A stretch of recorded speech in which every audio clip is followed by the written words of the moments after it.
Hello everyone. तो आज का हमारा केस है ईएमएस नंबूदरी-पद वर्सेस टीएल नाम्बिया। तो आइए हम जानते हैं इसके फैक्ट्स के बारे में। इस केस में क्या होता है कि जो तमिलनाडु के चीफ मिनिस्टर हैं वो एक प्रेस कॉन्फ्रेंस करते हैं त्रिवेंद्रम में।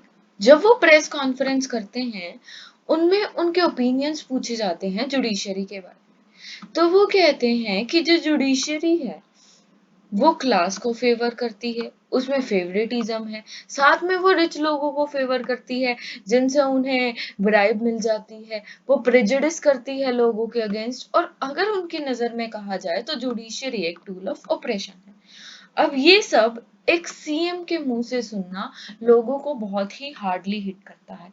तो अगले ही दिन सभी न्यूज़पेपर, सभी टेलीविजन शोज पे एक ही बोल्ड रिमार्क्स चल रहे होते हैं कि तमिलनाडु के सीएम ने ये स्टेटमेंट हमें दी। अब सीएम साहब से पूछा जाता है कि क्या चक्कर है, आपने ऐसा क्यों कहा?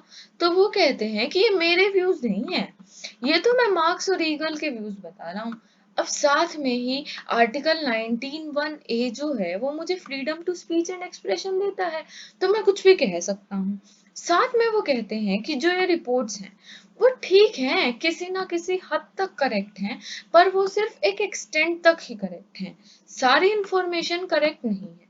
बहुत सारी इंफॉर्मेशन है जो कि ओमिट की गई है, और वो ऐसी इंफॉर्मेशन है जो उनका राइट जो है वो जस्टिफाई करती है आर्टिकल 19(1)(a के अंडर, और वो इंफॉर्मेशन है जो बताती है कि उनके ओपिनियंस नहीं बल्कि मार्क्स और ईगल के ओपिनियंस हैं। तो वो प्ली करते हैं कि जो भी कहा वो डेलिब्रेट एक्शन नहीं था। तो हाई कोर्ट के पास जाती है, केरला हाई कोर्ट क्या करता है, उन्हें 1 ईयर इम्प्रिजनमेंट और 1000 रुपीज का फाइन इम्पोज कर देता है। तो सीएम साहब जाते हैं सुप्रीम कोर्ट के पास। अब हम देखते हैं इस केस के इश्यूज क्या हैं। सबसे पहले क्या उसकी स्टेटमेंट जो उन्होंने पब्लिक में बोला, जो प्रेस कॉन्फ्रेंस में उन्होंने कहा, does that amount to derogation or not? दूसरा, जैसा कि उन्होंने कंटेंट किया कि 19(1)(a के अंडर ये अलाउड है, तो is it really allowed under 19(1)(a? तीसरा सवाल है कि क्या ये कंटेम्प्ट का केस है? अब नंबूदरी पद कहते हैं कि आर्टिकल 19(1)(a में मेरे पास राइट है कि मैं कुछ भी कह सकता हूँ, साथ में मेरे व्यूज तो थे ही, नीगल और मार्क्स के व्यूज थे, और तीसरी बात, मैं तो सीएम हूँ, तो मैंने सीएम होने के नाते अपनी पॉलिटिकल कैपेसिटी में ये सब बातें कही हैं। तो ऑपोजिशन क्या कहता है कि 19(1)(a ठीक है, वो फ्रीडम देता है, पर वो साथ में कुछ रेस्ट्रिक्शंस भी इम्पोज करता है। आप ये नहीं है कि अपनी पावर का यूज करके जो जुडिशियरी है उसको डाउन वे दिखाओ, ये जस्टिफाई नहीं होता आर्टिकल 19(1)(a में।